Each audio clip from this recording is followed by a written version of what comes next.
joining us right now, D.C. Councilmember Tommy Wells. He's a candidate for mayor. In fact, fresh off of the presses here is his brand new campaign song. Tommy Wells listens to the people. One more time. And the people say. Tommy Wells got us together. And the people say. Wow. Tommy Wells, that's you got a groovy campaign song there. Thank you very much. Thank you. And I think he just cursed you by using the word groovy. No, what's the groovy is good. Yeah, everything old is new again. Not if you're under 95. All right, well, whatever it is, it's a fine song, and congratulations on that. How's the campaign going so far? Well, it's going very well, and, it's a long haul. It's the primary will be October 1st next year, so it's all just getting started, and the issues of integrity in D.C. government certainly resonate with residents, and so that's been very reassuring. I know that is one of the themes of your campaign. It was part of your speech when you first announced your candidacy for mayor, and so let's talk about something that I think is disturbing so many people with regard to integrity in our government, and that has to do with a lot of these scandals that have been popping up within the fire department. And the most recent one, I saw you coming out strong on this, has to do with this female firefighter. She's alleging a sexual assault at the Georgetown firehouse. She claims that she was woken up in the middle of the night by one of her fellow firefighters touching and groping her inner thigh. She identified a couple of her coworkers as being the perpetrators. What's shocking to me is she reported this to her higher-ups, and they didn't do anything about it. What do you know about this case, and what are you going to do about it? Well, that's exactly the thing I'm concerned about. I mean, obviously, every D.C. employee needs to be free from any type of sexual harassment, whether you're a firefighter or some other job. But you have to have a system where you report up the chain of command immediately. So I'm giving about, a couple more days for the city to provide, or the deputy mayor for public safety to give me a report of exactly what happened. I'm going to let them investigate. But also, what happened is potentially, obviously, a criminal act. And I have to let the police department do their investigation as well. But I am very concerned about exactly what you brought up, is that why would there be any delay at all in reporting this up the chain of command, and that can't happen anywhere in D.C. government. And tell me, thank you for being with us this morning. When we're talking about the story, it is obviously in the context of what's going on with the military and sexual harassment. And one of the questions I have for you, because you've been involved in the public sector for some time, in this particular area for some time, is it that there is more of this going on, are there more problems with sexual harassment actually occurring, or is it that people are feeling more comfortable coming forward and talking about it? And is it a case-by-case situation, or is there a cultural issue that needs to be addressed? Well, what happened and what's alleged to have happened at one of our firehouses, I have to believe is extremely rare, if ever happens. And I know that a firefighter would be someone that would have no problem reporting it up the chain of command. And so we have to respond in kind. But I don't believe, I've not been receiving any more complaints or heard of any more allegations. But clearly it's unacceptable.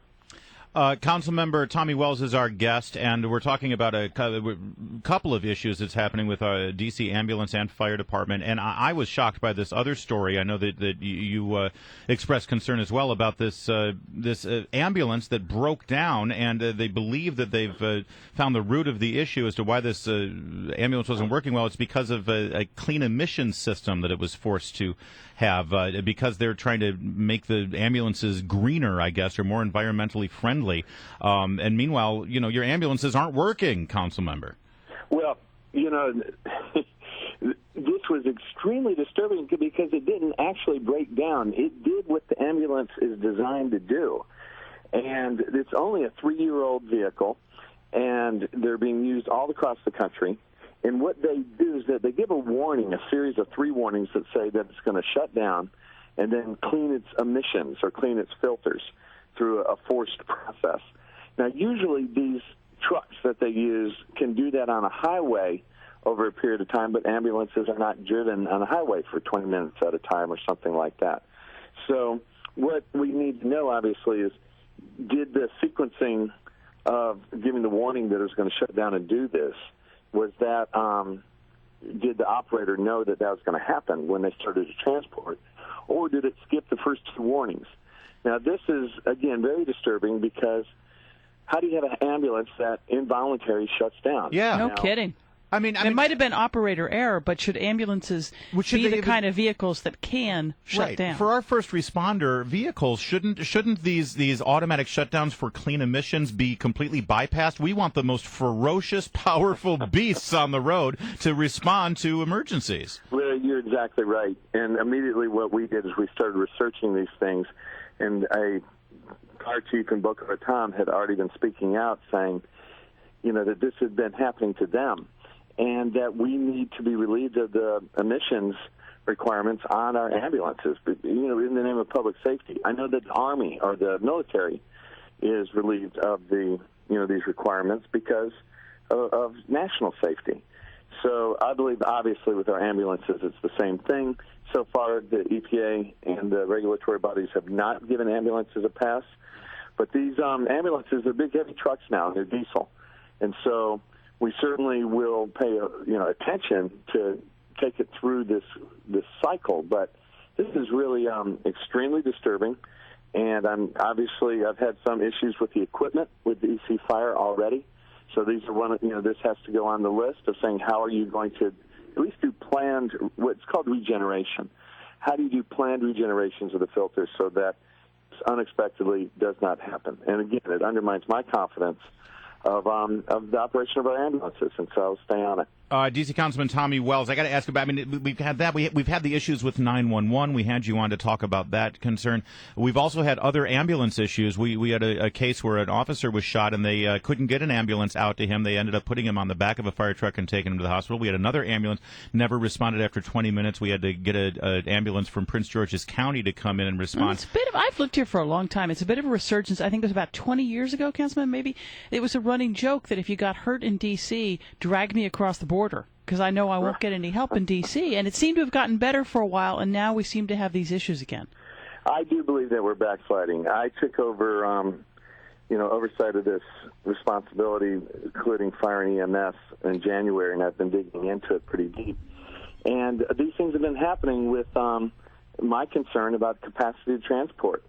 And there's never a good excuse, never. And so now they've got 4 ambulances in reserve. They're making changes, but there's never a good excuse for that, and that should never, ever happen. Our residents have to know, or anyone that's in the district has to know, that if you have some type of medical emergency, you don't have to worry about the ambulance. You just have to worry about getting to, what happens to getting to the hospital. All right, he serves Ward 6. He is Councilmember Tommy Wells. He is candidate for mayor. He's got a very groovy song. Looking forward to having you back. In the meantime, we're going to turn on the disco ball here in the studio and rock out to your brand new campaign song.